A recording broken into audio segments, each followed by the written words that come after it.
अस्सलाम वालेकुम जी। उम्मीद करता हूँ आप सब लोग खैरियत से होंगे। अल्लाह आप सबको अपने ज़ुबान में रखे, परेशानियां दूर फरमाए और अल्लाह की ज़ात किसी का मुताज न करे, अपनी ज़ात का मुताज रखे, यही दुआ किया करे, आमीन।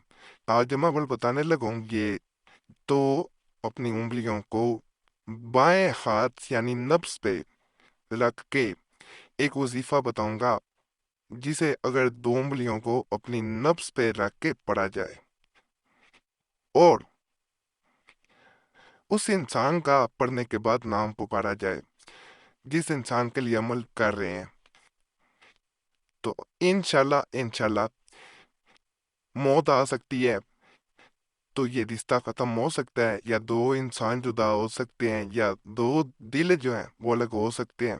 ये तो अल्लाह के फजल से इन दोनों दिलों में मोहब्बत पैदा होगी और एक दूसरे के लिए पैदा होगी। सिर्फ दो उंगलियों को अपनी नब्ज पे रख के, नब्ज का ताल्लुक जो है वो जैसे आपको पता है दिल से होता है, तो ये सीधा इंसान के दिल पे असर करता है और दिल को दिल से राह होती है। जब इंसान ये वजीफा पढ़ने के बाद, दुआ पढ़ने के बाद उस इंसान का नाम लेता है जिसके लिए किया जा रहा होता है, तो इसकी तासीर आप अपनी आंखों से देखते हैं। इंसान की जिंदगी का भी ताल्लुक सीधा इंसान की नब्ज, धड़कन, पल्स इस चीज से है। इंसान जब किसी से मोहब्बत करता है तो इसकी जिंदगी का ताल्लुक और इसकी धड़कनों का ताल्लुक भी दूसरे इंसान से बंध जाता है। जैसे इंसान दूसरे इंसान के बारे में जिसे वो चाहता होता है, सोचता है, उसके दिल की धड़कन तेज हो जाती है।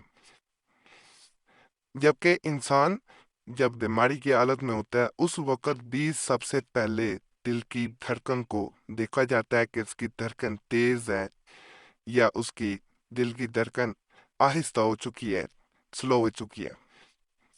तो इसलिए इंसान के दिल की धड़कन का मोहब्बत से, जिंदगी से बहुत जबरदस्त किस्म का ताल्लुक है। इंसान के जिस्म में जितना भी खून होता है वो भी इसी दिल के जरिए पूरे जिस्म को फराहम किया जाता है, और धड़कन जो है वो इंसान के दिल के खून को पूरे जिस्म में मुहैया करने के लिए एक अहम किरदार अदा करती है। जब आप नफ्स के जरिए इस धड़कन पे, अपने दिल पे अमल करते हैं, तो यह सीधा दूसरे इंसान पे इसी तरह असर करता है जैसे कोई इंसान किसी मुर्दा इंसान में, मुर्दा दिल में रूह फूंक देता है, और ये रूह मोहब्बत की रूह फूंकना होता है। दूसरा इंसान आपकी मोहब्बत में इस अमल के बाद बेचैन होता है, उसकी धड़कनें जो हैं वो आपके लिए धड़कना शुरू हो जाती हैं। उसका एक एक पल जो है वो आपकी याद में, आपकी सोचों में गुजरता है, और सबसे बड़ी बात, उसकी हर धड़कन में सिर्फ आपका नाम बस जाता है। बाकी इस अमल की इजाज़त सबको इजाज़त लेने की ज़रूरत नहीं है। सिर्फ चैनल ज़रूर सब्सक्राइब किया करें और जमेरात की दुआ में अपना नाम शामिल करने के लिए कमेंट्स में नाम ज़रूर छोड़ दिया करें। बाकी इसको मैं मज़ीद आपको तरीका बता देता हूँ, आसान तरीका है, कोई मुश्किल नहीं है। हाथ बायां जो है वो आगे करना है, इसको बंद कर लेना है जैसे मुट्ठी बनाई जाती है। उसके बाद इसके ऊपर जो है अपनी दोनों उंगलियां रख देनी है, जैसे स्क्रीन पे आपको बहुत ज़्यादा नज़र आ रहा है। उसके बाद आपने अव्वल जो है, सबसे पहले जो है दुरूद पाक एक दुआ पढ़ें, फिर ये वजीफा आपने सिर्फ 21 मरतबा पढ़ना है।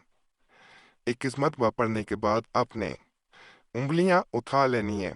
यहाँ पे एक बात जो है वो वादया करना मैं ज़रूरी समझता हूँ, एक तो बावजू होकर करना है, तन्हाई में करना है। बेहतर होता है दोपहर को किया जाए और मुट्ठी खोली ना जाए।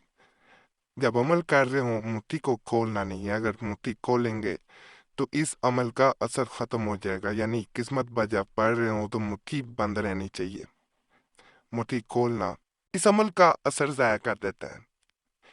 21 मरतबा इसको पढ़ना है, उसके बाद दोबारा एक मरतबा दरूद पाक पढ़ लेना है, और उस इंसान का 21 मरतबा नाम पुकारना है जिसके लिए यह किया जा रहा है। जब नाम पुकारना है उस वक्त यह मुट्ठी खोल लेनी है, उस मुट्ठी बंद नहीं रखनी, लेकिन उंगलियां नब्स के ऊपर रहनी चाहिए। इंशाल्लाह बहुत बासर अमल है। फ़ायदा और अल्लाह का शुक्र अदा करें, दुआओं में ज़रूर याद रखें।